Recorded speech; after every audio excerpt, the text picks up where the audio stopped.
Hey guys, we are back with part 2 of our 30 fitness myths in 30 minutes. Can it be done this time? Last time we didn't quite make it, but we're going to give it a better go. I was nearly about to curse then. Sorry, but anyway, coming back after this, here we go.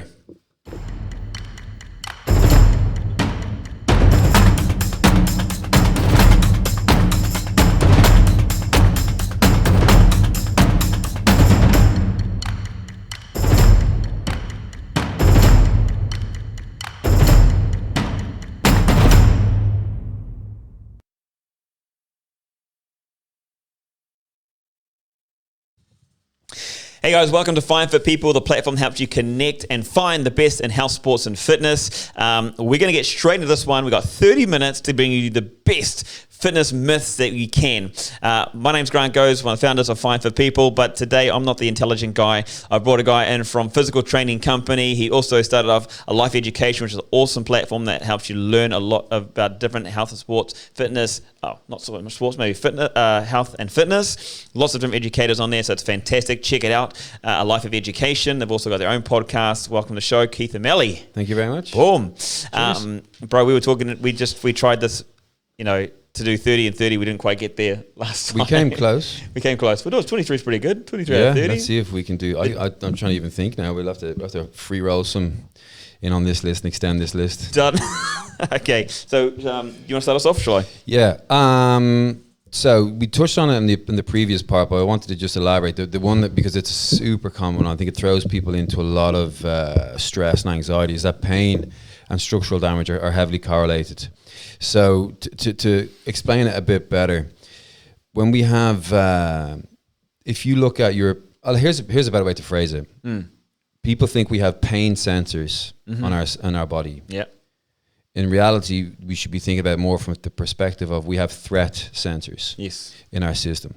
So we have information being fed to the brain all the way through our day, from when we sit on comfy chairs. Is it sharp? Is it soft?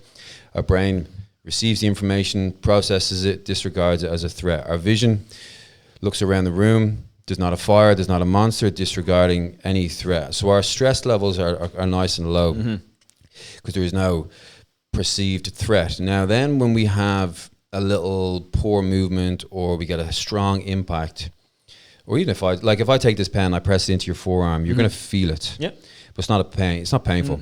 If I dig it in more, harder, deeper, stronger, eventually that sensory it's the same sense gets pushed up to the brain, and then it crosses over into the pain threshold, where your brain creates the pain in that area. So the area of the brain that's responsible for the piece of skin that I'm pushing in the pen, that feels pain. So that creates the pain that you think is in your forearm, but it's actually in your brain, because the threat has crossed over this threshold. Now, what can happen when you've got maybe poor movement issues, or you got an old injury history, or you got a bit of back pain in the past, you got you're not got a strong core, so your back's a little bit unstable. The areas in the nervous system that's responsible for your back are super sensitive to all these different threats. And by threats, I mean like strange movements that might be creating future tissue problems, like tearing your muscle or breaking your compressing your disc. So the area of the brain then decides, right, I'm going to create pain in that lower back, and I'm going to stiffen these muscles because I don't want any more movement to happen, because I want this threat to go away. So now you got a back spasm. And all that happens in your subconscious autonomic part of your nervous system. You're much more down the sympathetic end of the spectrum, and you start to feel pain. Take the example of just sitting. I know I'm going on for a little while here, so we might not go. He's making it challenging for us for 30. Yeah, but I think this is the most important one. It's a good one to start with, because when you sit at a desk and your back starts to hurt, what's happened? Like, you've not torn tissues apart. You've not just suddenly slipped and started compressing. But your back starts to ache because the nervous system in that lower back is not happy with the information that's being fed. So you've got to get up and move around. Once you get up and move around, your ligaments, your joints start moving to send info to the brain. Now the brain goes, now I can map my back again. I can find that area of my body. And then the threat diminishes and the pain goes away. So, beauty. The point is, when you feel pain, don't start calling the physio straight away and start worrying. Stretch, relax, breathe, get a night's sleep, get some good food in, and you should wake up feeling a little bit less. If not, then you need, a few days later, then you need to start worrying about getting an assessment for some tissue damage. Done. That's number one. That's a big one. Yeah. So, just That's something I do with my rehab. Awesome. Is just teaching people about pain, because it is one of the most common misconceptions that when people feel pain, it's panic stations. And I think you can diminish your pain levels because you diminish your stress levels. You diminish your stress levels by understanding what the pain is and why it's there. Totally. Bang on. Okay, so not to think we're moving on to the 30. Guys, this is one quick one we're going to throw in there. Please get a hold of Keith about, if you're looking for something more personal for yourself, because he's obviously a wealth of knowledge, and the simple things like this that can change. In fact, I don't know, I'm going to go off topic quickly here, just very, very quickly, is that the way I know Keith, and I've heard stories, the way you train people, mate, is it's better educated than your traditional personal trainers. You see that go, here we go, here's my new client, let's chuck him on the treadmill, let's warm up, let's go for a big run, let's do some big weights. And there's a lot of trainers that do that. Keith's definitely not one of those ones. He'll assess you properly and make sure you get the right course of action. Boom. Anyway. Cheers, I appreciate that. Here we go. So number 2, your abs are different to every other muscle. There's a myth that people go like, I do 100 sit-ups, 200 sit-ups to get a flat six-pack, but then they only do 12 bicep curls. Yeah. You know I think that also feeds into the same one about you can spot reduce fat. We're going to double up. Yeah. Excellent. Let's do this. So 3. Yeah, I mean, you can't, can you? The body fat's just energy. You can't turn, I'd simply say, you can't turn fat into muscle the same way you can't turn muscle into bone. 4. Hold on. Yeah, well, they're sort of tied, but like fat serves a purpose. Muscle tissue serves a purpose. Yes. They're different purposes. They're different tissues. Muscle different things, guys. Yeah, if you get really muscly and you stop training as hard, that muscle doesn't turn to fat also. No, that's the one myth we're talking about. Yeah, that won't turn to fat the same way it won't turn to bone. What it will do is the muscle will get smaller because your body doesn't need it. And then if you continue to eat a high calorie diet or a poor diet, you're going to lay down new fat in parallel to your lack of training. And you're also burning less calories because you're not exercising. So these two happen at the same time, but it's not one doesn't turn into the other, and vice versa. The fat doesn't turn into muscle. So 1,000 sit-ups is going to give you a nice, strong rectus abdominis, but it's not going to reduce that belly fat that sits outside it between the muscle and the skin. So, guys, different issues. There's one thing is, why, just quickly on that, do you think people think it's different? Like, why do you think the abdominal muscles are different from your biceps, your chest, or your legs? I don't know. And I also don't know why people feel like they're making a difference by adding an abs circuit at the end of a session. Like, it's something that you just sometimes have to do with people. But let's add on another myth, guys, that people have the isolated workouts where they do their chest day, their back day, and all that kind of thing, and they always put their ab workouts at the end. A lot of people don't realize how often we use our core, but just to sit here, we're doing core exercise, just sitting down here like this. It's not like how do I put that one? People perceive it differently. They don't realize how important the core is. So the myth of you have to do like these abs workouts at the end. If you're doing a squat routine, especially, I mean, there's a lot of core work goes on. If you're doing rows and back, if you're just standing, you're working on your core there and then. Yeah. Again, it doesn't break away that you need to go and run out another 20 minutes of core at the end of your workout. I mean, you probably get a more effective core when you're doing your standing shoulder press. If you focus on working your stability through your trunk, through your glutes, through your core, while the dumbbell's moving up and down overhead, you're working your core. If you're just looking in the mirror and you're pumping your elbows up over your head without switching on your core, like you're creating an unstable base, and you're not working your core. It sounds common sense, but simply lugging dumbbells around the gym, you work your core. Like picking it up off the floor, putting it on your knee, you work your core. But I can segue into one that you've made me think about with Swiss ball work. Is good to wake up the little muscles that are sleeping in your body. Okay. Good night. When people say that, I would advise you to ask them one question: what muscles? Yeah. And if they simply say the small muscles, ask them for the name. What muscle are you talking about? Because if you're that much of an expert, why don't you know the name? Yeah. Why can't you tell me the name? And if you can tell me the name of the muscle that sleeps or that doesn't work that's switched off. While I'm doing a barbell squat on my back. So when I put on 100, I don't do that. When I put on 50, 60 kilos on my back and I do a squat, if you can tell me the name of the muscle that's asleep, when I'm standing on the floor, that suddenly wakes up when I jump onto the Swiss ball, you will reinvent medicine. right? You cannot get under a barbell and have sleepy muscles, right? Your ankle stabilities will fire up. You've got a ton of weight on your back, so your whole nervous system is ramped up. Everything's firing. Now, you can have stronger and weaker segments of your system, yeah. right? You can have weaker back muscles compared to the strength that your glutes can. So the thing can look and feel very strange, but you don't have a muscle that sleeps until you get onto a Swiss ball. When you get on a Swiss ball, if you see people doing Bosu squats, if you see people standing on a Swiss ball and doing some wild movement,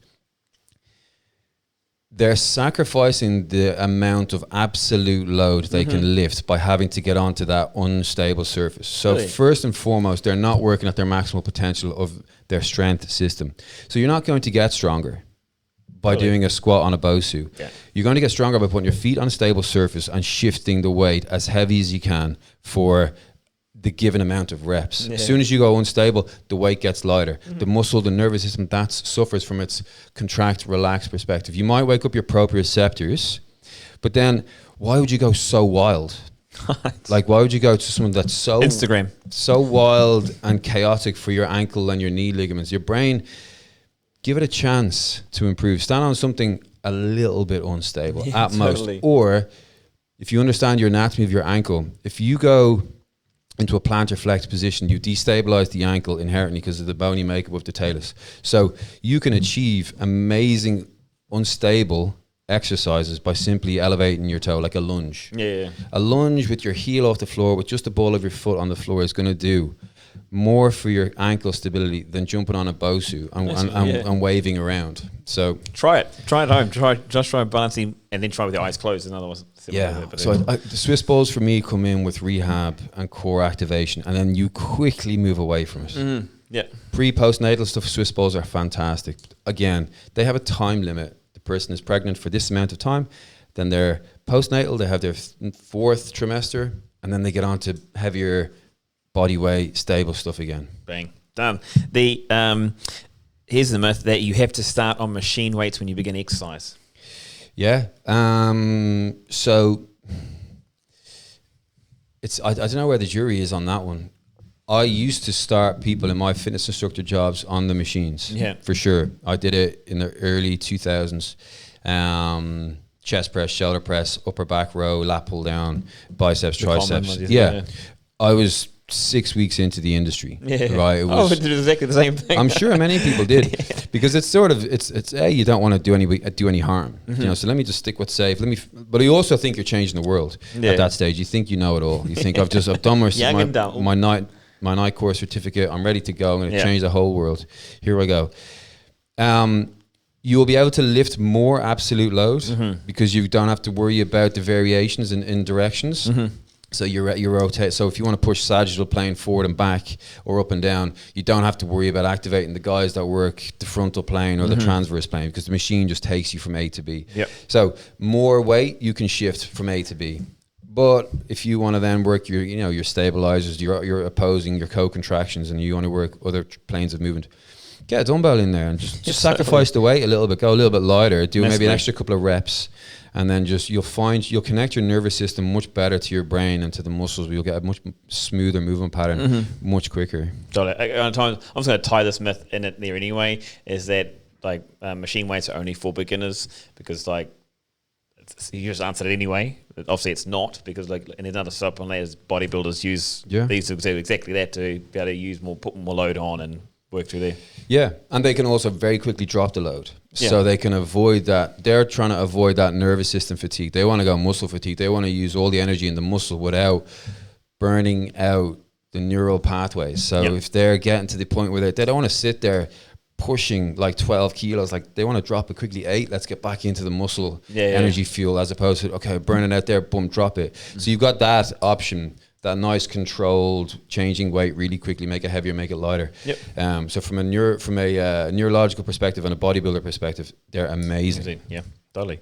We're going to move on with that one as well. That I've just gone out of my brain for a second. Switching over to nutrition exercise is 70% in the kitchen. That myth there. Exercise is 70% in the kitchen, or weight loss. Nutrition, they say, well, It's very much in the kitchen, but it's also everything else you do. Do you know, like, like it sounds kind of, are you smoking? Are you looking after your stress? Are you sleeping enough? Have you got your stuff in order? Do you have your, like, I'm big in the world of stress and anxiety because that feeds into pain heavily. So food can be a release that people use a bit too much to get over their stress. Yeah. And then that causes them pro-inflammatory responses in their system that leads them to poor performance, that leads them to poor morale. Yeah. And they sort of have this cycle going on over here that they separate from their cycle of their stress and anxiety and their job and their finances and their husband or their wife or whatever. Totally, yeah. So the food is the outlet. Food is the thing that people go to. So the kitchen is like, don't take my food away from me. I want to be able to eat what I want. I want to be able to exercise and do this to balance that. So I don't know where you put your percentage split, but Certainly, I put it much less. I think people like, it's great you just put that up because people put too much emphasis. Not, I don't want to say we use the words too much, but it's too much emphasis on nutrition. I mean, like, yes, there's a part it plays, but nutrition has its part, just like there's everything else that you've said in there. And people get, I think, in my opinion, they get carried away with a bit from that side of things. I mean, at the end of the day, when people try to exercise and then they get caught up, people try to exercise and think, okay, that's why they lead into a diet which is just low calorie diet, or it's just only clean eating, and that thing that's got to eat for the rest of their lives. Yeah. And that's where they get stuck in with the mentality is, oh, so for 70% nutrition, if I want to be healthy or fit or fast or whatever I need, I just need to eat really, really well, and that will solve everything else. But look, it plays its part 100%, but it's not the be all and end. No. There's loads of things we need to do to be healthy, happy humans. Totally.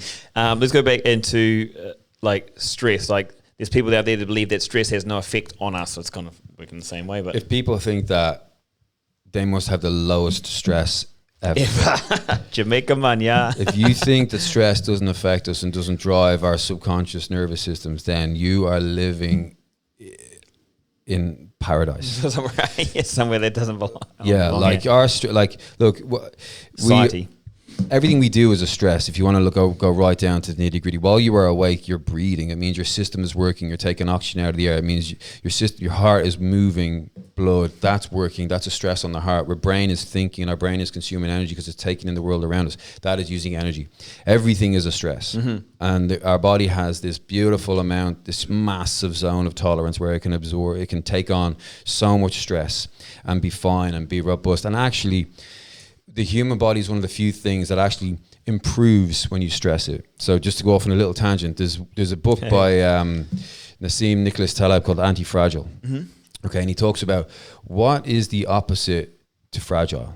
So if you take the definition of fragile, and that's when you damage when you put pressure on something, it breaks. Okay, so most people would think the opposite to that is, what would you reckon it is? Not teaching. Not tough, or I don't know the word. Yeah, so tough, strong, robust. But what those things do is when you stress them, they just don't damage. They don't get damaged. They just stay the same. They don't improve. They don't get better. They don't shift further away from down that spectrum. Yeah. But humans do.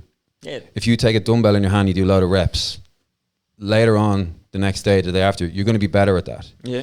So he has this concept about how the human body, the brain, the mind, the tissues is anti-fragile. It improves. There is no word. He can't find a word. He's a super successful philosopher and all that stuff. Author, check him out. But humans will absorb stress and then get better from it until they cross the threshold of too much stress. Yep. And then the nervous system breaks. Yep. And it's not breaks as in you have a nervous breakdown. It's breaks as in you suffer from anxiety, you suffer from depression, you suffer from poor sleep. Now you start to suffer, your system's highly inflamed, so your body composition starts to suffer. Your hormones as a female can slow down pretty quick because that's such a temperamental system in itself. So many people suffer from stress and have no idea, because we as humans talk about, like we said in the previous part, you sleep when I'm dead. Give me more work. Give it to the guy. I'm just smashing it. I'm working 25 hours a day. Totally, yeah. Like, come on. The people who quit those high white collar, high stress jobs and go for a world of Zen and yoga, no one goes the other way. Nobody quits the yoga world and goes working over there. Like that's that way for a reason. Totally, yeah. We should be happy, Zen, la la la. Mindful, yeah. And if people think that stress doesn't affect us or subconscious doesn't affect us, and you should always go to the gym and feel great and go for your 12-mile run, just put the brakes on a bit. Let's stick with on those lines. When you talk about a myth that people don't believe they need to work on their mindset or their mental side. I don't know about that. I like it. You always see people going like, "Oh, I'm going to go to the gym. I'm going to eat well." No one really talks about or does what's in the time and the energy and the efforts into the mindfulness. Yeah. Look, I think you need to. I think in the world of mindfulness, you need to undergo some level of adversity where you, out of nowhere, you just endure some sort of suffering. And I don't wish this on anybody, but something happens, relationship breaks up, you have an accident, you have a sickness, you have a loss of a family member, you lose your job, your company goes, whatever it is, and then all of a sudden, now you're forced to use your own like mindfulness, like your own ability to coach your brain through this problem-solving thing. Totally. For people who don't rate that, I think they must have had like a lucky life so far. They haven't had to need to tap into that calming, like, okay, I'm stressed, I need to step out of this and take care of myself. Like there's a thing in you've probably done, anyone in the fitness industry will have done a first aid course. As an example, when someone's down injured in the room, the first thing you need to do is check if the room is safe. Yep. Because the point is, if it's not safe for you, you're no good to anybody. You can't help anyone. So if you're not looking after yourself, you're not able to look after the people around you the best of your ability. I think that starts with mindfulness. Yeah. Yeah, totally, massively. Okay, good myth. On next one here is about there's a conception out there, a myth out there that if I just eat salads, I'm being healthy. No way. What can I say, guys? And actually, there's another myth I'm going to bring on after this, but quickly on that one there. Your response on that? No, look, you need all the nutrients you can get from different places. Different food sources. You don't need them all from meat. You don't need them all from veg. I'm of the mindset that like nutrients, meat, fish, nuts, seeds, veg, fruits, live in that world. If there was happy factory farms to deliver the meat, that's a separate conversation. But in the food that we take in as humans, I think you need a little bit of everything, not just vegan, not just veggie, not just carnivore. Totally, well, that sort of thing. There's let's rocket straight on from there. The vegan lifestyle is better for you. I don't know, like I'm sure most people have seen that Game Changers documentary, and it's so boring to talk about it. Like nutrition really sometimes bores me with the whole idea that like you can train for CrossFit. Yeah. This is Pavel Tsatsulin's thing, and when I heard him speak about it, this man is speaking my mind. You can train for CrossFit. I can train to run a race. Anybody can train for muscle building, and we all can sit over our lunch and be fine with it. Yeah. But as soon as somebody decides to order a vegan thing, and I order a meat food, now we have a problem. Now we have to debate over who's better, who's worse, ethically or not. We can train different ways for different goals. We can't eat different ways. I don't think so. The Game Changers documentary, going back to that, it's erupted into the conversation of like which is optimal. If my personal belief is the human body is a biochemical lab that runs very differently for different people. Yeah. And when the conversation between these better or worse gets down to how the research is done, you can't do epidemiology studies because that's just people writing down what they remember. So people are flawed memory. So that whole area of research is out of bounds. We can't talk about that. It's the most boring conversation to listen to. I never have it. And it's just like, if you can't decide on what is the best way to land on a platform to discuss this from a scientific perspective, how do you know that your way is the right way? Yeah, totally. We don't know yet. Everybody's just lots of learning. I don't really like talking about nutrition because it's grounded in so much loose science. Okay, well, saying that, I'm gonna bring out one more then. Yeah. In this day and age, you don't need supplements. It depends what goal you're going for. Like if you're doing 2 sessions a day and you're a professional athlete, like get all the recovery aids in that you possibly can. Yeah.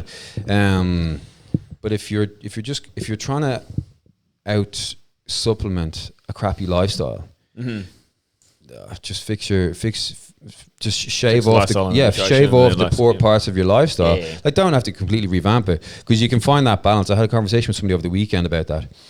Like, do you supplement in to outdo your crappy lifestyle, or do you just fix your lifestyle, live a boring life, but it's totally healthy? Like, where do you sit with those? I think you just got to combine the two, but I think you can definitely live a healthy lifestyle without supplements, but I also think supplements are really appropriate for some people. Cool. Bang. Here's an on. Technology is killing brain cells. No, I don't think so. Technology. Why do people say that, by the way? Well, technology. Look, in the last 5 years, more people know what it is like to hit 10,000 steps. Yeah. Just take that one metric. 10 years ago, nobody knows if they're walking around enough throughout the day. And now the phone in your pocket is telling you. So what it's doing is... How far, how much. Yeah, how far, exactly. How much your heart is beating when you go for a run. Before, people didn't know that, without standing there going 1, 2, 3, 4, 5. And no one's going to do that. But now it's on your wrist. So what it's allowing people to do is plug themselves into the spectrum of fitness or unfitness. Analytics. You know? Yeah, and activity levels. Like, the data is there. You don't need to go deep and start worrying about like your heart rate variability and stuff if you're not into it. But technology has given us more information. What we do with that and how we digest that is a different thing. The technology is doing okay. Doing great stuff for us. Stay along these lines as well. That all heart rate monitors are the same. I've had a lot of people tell me like, oh, it's the same thing. Just get this one, get that one. Like they're all the same. I would Fitbit, expect them to be the same because I imagine there's only one way to rate it, but I know that they do have different ways. I have an Apple Watch, so I only have an Apple Watch. That means every time I go for a run, the Apple Watch is using its mechanism to tell me what I'm doing today, and it's all compared, so I can still compare it to what I did last week with that same mechanism. So I know where I am, right or wrong. Is it an absolute truth? I don't know. I don't know where the Fitbits are either. I'm like, I can say that there's on the boxes and all these boxes there's variations of accuracy. That's the biggest difference. But it's not like it's a 30%, 50% accuracy difference. We're talking about like a very minute point of a percentage difference. And if you're an Ironman athlete, okay, you might want the best and the accuracy, but the accuracy still, that Ironman going out there is still going to see the heart rate between 1 or 2 beats. Yeah, and also Variation. you need to understand as well what the heart rate is. The heart rate is working already from a lag. So your heart, if you start to run, your heart rate doesn't go up straight away. Your heart rate run comes in after based on the demand that has just passed. Yeah. So when you're judging your heart rate, you have to take zones. You can't take like exact absolutes. Beats. Yeah. You have to work in zones, and you have to kind of curve your line of effort. Yep. You don't just, I'm at 177, right? Let me come back half a kilometer per hour. Now at 165. Oh, that's too slow. Like, it's not an exact science. When you look at, here's another one too, an apple a day keeps the doctor away. Your thoughts? Is it a myth? No, I mean... It's a myth for sure. Bullshit myth, It's definitely a myth because you can get sick from any number of ways, and an apple is not the super medicine. So like taking that in this black and white form, that's absolutely a myth because I'm sure people have apples and get sick, but the philosophy is like eat healthy and you'll be healthy. Totally. Let's jump back into exercise and health and fitness. When you go, if you want to lose weight, you have to do cardio. If you want to get strong, you have to do weights. If you want to get strong, you have. There's 2 in 1 there. Yeah, if you want to get strong, you do have to work your muscles against resistance, whether that's weights or whether it's. Because you can get strong doing bodyweight exercises. You can get stronger, and then you're going to reach a level where that's your limit, and now you need to add a bit of load. So do you do more reps with your body weight, or do you go against some form of resistance? Totally. So to get strong, you need to move a resistance more than you're capable of doing. Yes. What would you have said? Cardio to get fit. Yeah, like people have this concept. They go like, "Oh, if I want to get fit or lean or fit, there's 2 there as well. You have to run it. You have to go for a run. The only way to lose weight. Okay, let's make it more specific. To lose weight, you just have to run. No. What running is doing is putting a certain demand through your system where your body needs energy and your heart needs to pump at a certain rate to get the blood around to that energy. So that overall mechanism is utilizing energy from your energy stores. You don't need to go running for that. You can go to a gym, you can find a nice kind of mid-range heart rate circuit class. I'm going to jump on that saying like you can lose weight doing weights as well. Because what's happening underneath all of the weights that you're doing in the gym is your heart is beating at a certain rate. So I guess that's another tick because they're falling well behind. Yeah. Your heart is beating at a certain rate. Your body is utilizing a certain amount of energy, and you're getting that energy from your reserves. Yeah. Whether you run or whether you lift weights, if you do 1 rep max training, you're not really working in a heart rate zone. Your heart's going to work so hard through that rep and in that 30 to 60 seconds around that rep, but you're not going to be tapping into that heart rate zone to use oxygen to burn fat as fuel. So in that sense, you have to stay away from the super heavy weights, but you go into a gym. If you hate running, you can go into a gym and utilize a strategy in that gym with the weights to lose weight. Yeah, that's there's misconceptions on that on the whole level, and this pushing me in different directions at the moment where to go down. Let's go and stick around that same side of things. The stories of that there, like more muscle burns more fat. Yeah. More they say, you burn, like girls say to women all the time, it's easy for a guy to keep weight off because you got more muscle. More muscle utilizes more calories, yeah, for sure, to keep itself in existence. So an analogy I would say to people on that is, you have a 1 liter engine sitting at traffic lights, and you have a 4 liter pickup truck sitting at traffic lights. The 4 liter engine is using more fuel, just sitting idle, just chilling, just keeping that engine ticking over. So the 4 liter is the leaner muscle mass. The 1 liter is the slimmer muscle mass. You got a nice efficient motor if you've got 1 liter. You're not using that much fuel. Now, if you put the foot down, you accelerate both of those cars into the red zone. You're burning an extraordinarily more amount of fuel with the 4 liter than you are with the bigger car, for the ones that don't know about cars. Yeah, the bigger engine, the what are the 16 valve? I don't know a lot about cars, don't get me wrong. But compare your pickup truck to your little Yaris. Do you know? The fuel consumption with the bigger engine burns more fuel. Yeah, totally 100%. Guys, sorry, but we failed again. I'm talking too much. We did less than last time. Going off on rampages. I think I added some extra ones in there. 19. We got to 19 this time in part 2. I'll tell you what, we have to keep trying. What's that total then? 19 plus what? What was the other one? The other part we did? 23. 23 in the last one. I believe it's 23. 33. So we got 42. 42, that's quite a lot, man. 42 in 60 minutes. Jesus, it's hard. You need to spend some time dispelling these. Otherwise, we just sound like we're barking orders at people. No. Don't do it. Yes. No. True, false. True, false doesn't give you enough info. Bang on. Guys, so there was another attempt at trying to get 30 facts, 30 myths, bust 30 myths in 30 minutes. If you guys have your own myths, please chuck them on the comment section down below. Share your thoughts, share your questions. Let us know what yours are. Also, just a quick reminder that the Find Fit People app is now available. The application and platform allows you to find professionals, events, and courses without even having to search. So that's the whole idea behind it. It is now available on Android and, what's the other one? Apple? There we go. I've forgotten already. But yeah, guys, so check out those ones. Let us know. But all I can say now is look out for part 3. We have to give this another go. Keith, thank you very much, Cheers, man. No worries, very welcome. Remember, guys, check out Physical Training Company. Remember to check out A Life of Education, all the good things going on. And his hashtag is in the description down below, or you will see it at the beginning of the video. Thanks for joining us, guys. We'll see you next time. Peace. We've all been there. Hours searching the internet, asking friend upon friend, making call after call, trying to find the right fitness professional, health specialist, or sports coach. So much time, energy, and even money spent only to find more problems than solutions. Well, now, with the Find Fit People platform, you can find all the available professionals with the skills you need in an instant. We've removed all the barriers by establishing a community of many different skilled health specialists, sports coaches, and fitness professionals that are alerted immediately once you've posted your request. In under 30 seconds, you can attract multiple professionals with the right skills to help you achieve the result you want. It's simple, fast, and free. Find us online at www.findfitpeople.com or download the Find Fit People app from Apple or Google Play stores so you can find fit people today.